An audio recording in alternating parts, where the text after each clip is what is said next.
जीवन है तो लक्ष्य तो होंगे, यदि लक्ष्य है तो मार्ग तो होंगे, यदि मार्ग है तो बाधाएं तो आएंगी। और इसी पर निर्धारित है कि हम जीवन में सफल होंगे या असफल, यश के भागी होंगे या तिरस्कार के। मान लीजिए आपको एक कार्य करना, आपको पर्वत पर चढ़ना। अब मार्ग के फिसलन आपको कई बार गिराए, चट्टानें आपको कई बार चोट देंगी। अब ऐसे में करेंगे क्या? सामान्य व्यक्ति चुनता है प्रतिकार, उस पर्वत को ही नष्ट कर देने का विचार करता है, उसकी नींव को ही खोद देने का विचार करता, किंतु पर्वत को तो कोई नष्ट ना कर पाए, तो असफलता के साथ साथ अपयश का भी भागी बन जाता। दूसरा मार्ग है परिवर्तन। यदि आप उस पर्वत को खोदने के स्थान पर उस पर सीढ़ियां बना दें, तो आप भी उस पर्वत पर चढ़ सकते हैं, कोई और भी उस पर्वत पर चढ़ सकता है, आने वाली पीढ़ी भी उस पर चढ़ सकती है, और यही आने वाली पीढ़ी सदा आपका यश गाएगी। इसलिए जीवन में प्रतिकार नहीं, परिवर्तन चुन, बदला नहीं, बदलाव चुन। आपकी ये बाधा आपकी मित्र बन जाएगी। राधे राधे। संसार में सबसे अधिक पवित्र माना जाता है गंगा जल को। कभी सोचा है क्यों? क्योंकि गंगा जल का आविर्भाव ही शुद्ध होता है, उसका जन्म शुद्ध होता है, जहां से उसका प्रारंभ होता है वो शुद्ध होता है। और प्रारंभ का शुद्ध होना अति आवश्यक है। हमारे जीवन में प्रारंभ होता है हमारे विचार से। अपने विचार शुद्ध रखें, क्योंकि इन विचारों से बनते हैं आपके शब्द।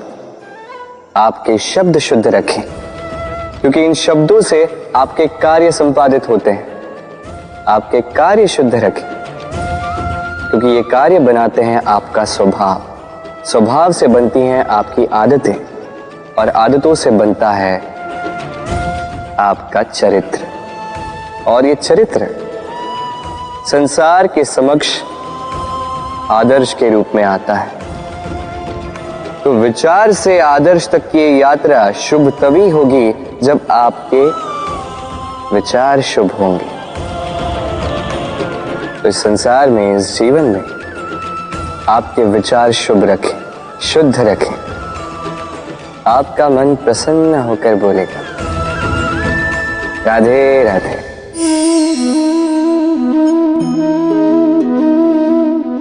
दूध और माखन।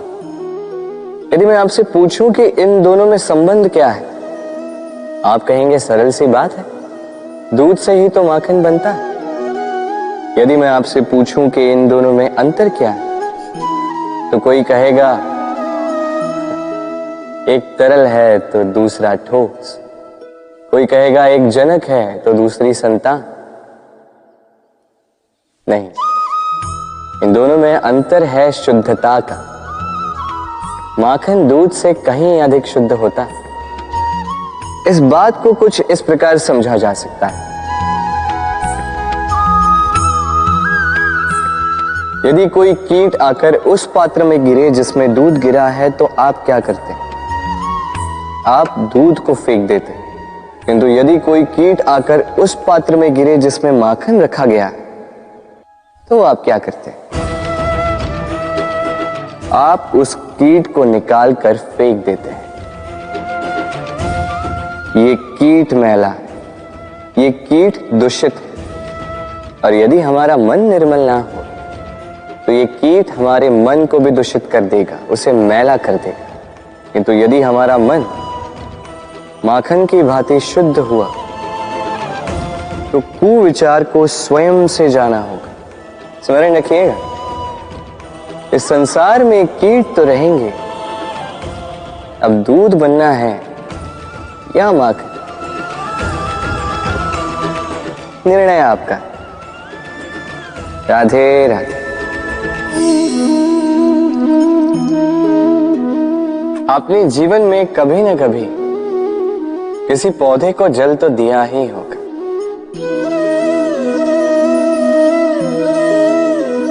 कभी मन में ये प्रश्न नहीं आया कि हम पौधे के पत्तों को, पुष्पों को, डालियों को,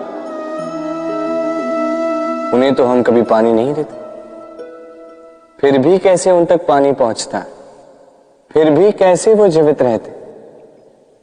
आप कहेंगे सरल सी बात है, ये कैसा प्रश्न पूछ रहे हैं। जड़ को पानी दो तो वो पौधे के अंग अंग तक अवश्य ही पहुंचेगा, है ना। कुछ इसी प्रकार होते हैं हमारे कर्म, हमारा प्रेम। यदि निश्चल भाव से कर्म करोगे, सेवा करोगे, तो किसी न किसी रूप में स्वतः परमात्मा तक पहुंचेगा ही। आत्मा के भीतर से प्रेम करोगे, स्वतः छलकेगा ही और दुगना लौट कर भी आएगा, इस पौधे की छाव की भांति। तो मन और आत्मा से कर्म करें, मन और आत्मा से प्रेम करें, आनंद ही आनंद होगा। राधे राधे। इसे कौन नहीं पहचानता, ये है रोटी। यही तो है वो कारण जिसके लिए मनुष्य दिन रात कड़ा परिश्रम करता है। ऐसे देखा जाए, यदि ये रोटी यूं ही मिल जाती तो मनुष्य कदाचित कुछ कार्य ही नहीं करता, कष्ट नहीं करता, जीवन में परिश्रम ही नहीं करता। वैसे एक बात तो है, ये रोटी केवल भूख ही नहीं मिटाती, जीवन की बड़ी सी बड़ी सीख दे जाती। अब तनिक सोचिए, ये रोटी आपको स्वादिष्ट केवल तभी लगेगी, ये रोटी आपके स्वास्थ्य के लिए अच्छी केवल तभी होगी जब ये दोनों ओर से ठीक से सेकी जाएगी, है ना। हमारे जीवन में संबंध भी कुछ इसी प्रकार होते हैं। यदि दोनों ओर से अच्छे से निभाए जाए तभी आपको आनंद देते। इसलिए केवल पाने के लिए आतुर ना रहे, लौटाने में भी विश्वास रखें। क्योंकि जब एक संबंध में दोनों ओर से प्रेम होगा, दोनों ओर से करुणा होगी, कुछ करने की चाह होगी, तभी वो संबंध आपको जीवन में आनंद देगा। तो जब जब रोटी खाएं, स्मरण करें कि आपको आपके संबंधों को भी इसी प्रकार मधुर बनाना है। मन प्रसन्न होकर बोलेगा, राधे राधे। वर्षा में कई बार आपने इंद्रधनुष देखा होगा, सतरंगा, मन भाव। पहला प्रश्न, ये इंद्रधनुष बनता कैसे? होता यूं है कि जब वर्षा की बूंदों से प्रकाश होकर निकलता है, तब वो अपने वास्तविक 7 रंगों में विघटित हो जाता है और तब हम इस इंद्रधनुष को देख पाते हैं। दूसरा प्रश्न, ये इंद्रधनुष वर्षा की बूंदों से ही क्यों बनता है?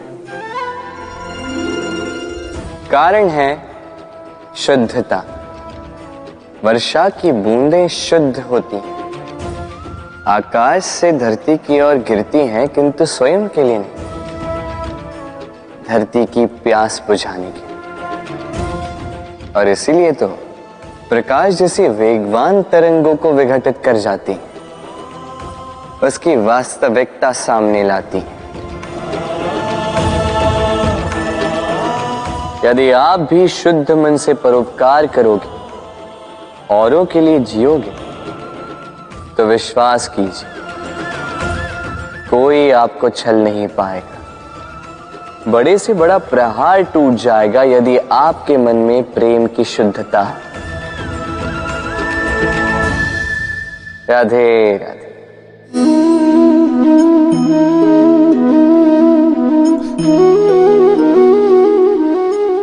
आइए, आज आपको एक कहानी सुनाता। एक बार एक नेत्रहीन व्यक्ति गया मंदिर ईश्वर के दर्शन प्राप्त करने। अब जब वहां उपस्थित लोगों को यह ज्ञात हुआ कि यह व्यक्ति नेत्रहीन है, तो कुछ लोगों ने उसका उपहास उड़ाना प्रारंभ कर दिया। वो जिसकी स्वयं की दृष्टि ही नहीं, क्या करने आया होगा यहाँ? कदाचित ईश्वर से शिकायत करने आया होगा कि क्यों आपने मुझसे मेरी दृष्टि छीन ली।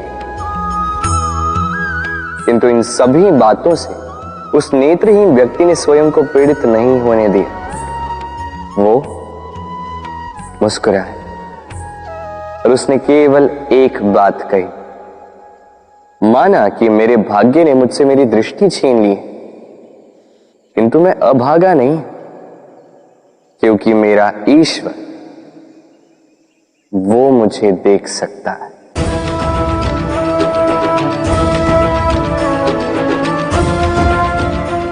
स्मरण रखिएगा, दृष्टि नहीं दृष्टिकोण आवश्यक है।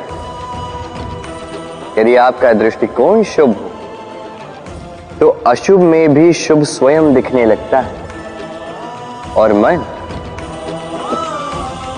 प्रसन्न होकर कहता, राधे राधे।